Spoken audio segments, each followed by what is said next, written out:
প্রচারণায় জমে উঠেছে বাবুগঞ্জ উপজেলা পরিষদ নির্বাচনী মাঠ। প্রার্থীদের নানা অভিযোগ।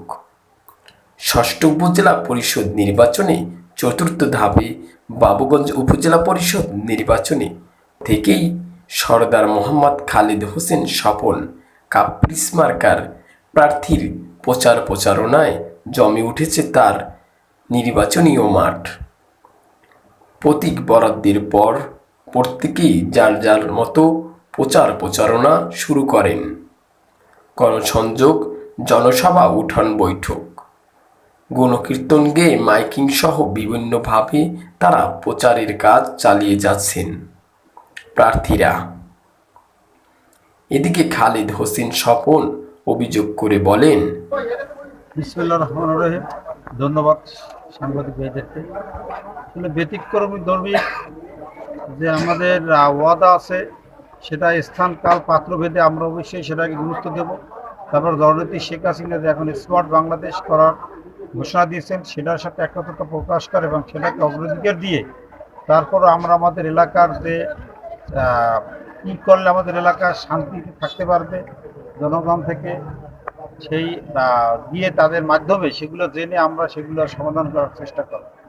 এবং আপনারা যে বলেছেন যে এটা একটি উৎসবমুখী নির্বাচন, আসলে আমাদের বাবুগঞ্জের উৎসবমুখী নির্বাচন এই কারণেই যে বাংলাদেশের কোথাও বিএনপি অংশগ্রহণ না করলেও আমরা ইতিমধ্যে জেনেছি বা আপনারাও জেনেছেন যে জেলা যুবদলের সম্মানিত সাধারণ সম্পাদক তসলিম ভাই তিনি ইতিমধ্যে প্রায় 5 থেকে 700 লোককে ফোনের মাধ্যমে এই নির্বাচনকে গ্রহণযোগ্য করার জন্য এবং একটা আনন্দময় নির্বাচন করার জন্য জেলা যুবদলের তসলিম ভাই ইতিমধ্যে সে ফোন দিয়েছে এবং সেও একতা প্রকাশ করছে। সেই কারণেই বাবুগঞ্জের আসলে আমাদের নির্বাচনটা একটি ব্যতিক্রমধর্মী নির্বাচন হবে, উৎসবমুখী নির্বাচন হবে। কারণ এই নির্বাচনে বিএনপিও পার্টিসিপেট করতে আছে, তারাও ভোট দিতে যাবে, সেই আশ্বাস তো জেলা যুবদলের সাধারণ সম্পাদক তসলিম ভাই তিনি বলেছেন।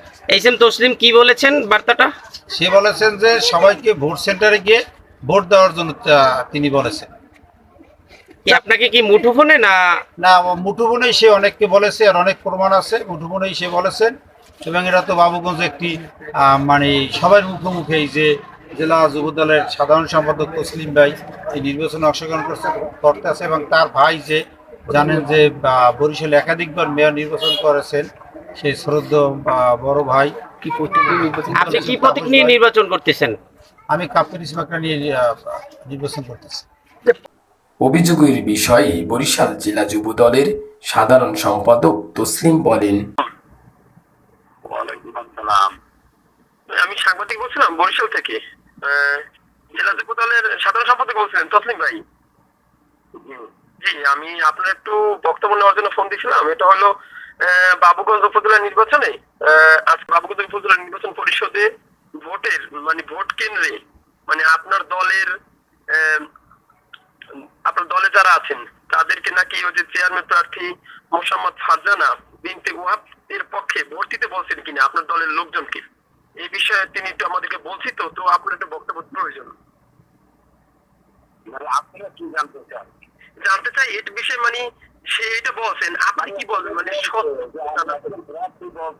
আমি প্রমাণ ছাড়া যে আমি ফারজানার পক্ষে আমরা বর্জন করে আমি একটা উল্লেখযোগ্য জায়গায় অবস্থান করছি। জি জি, এই জন্য আপনার আমরা অবস্থান করতেছি। আমাদের নির্দেশনা পরিষ্কার।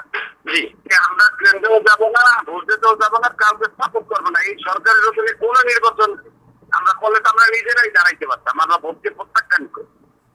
আমরা একটা প্রার্থীর পক্ষে আমরা যাবো কেন? আমরা তো নিজেরাই নির্বাচন করার জন্য আগ্রহী।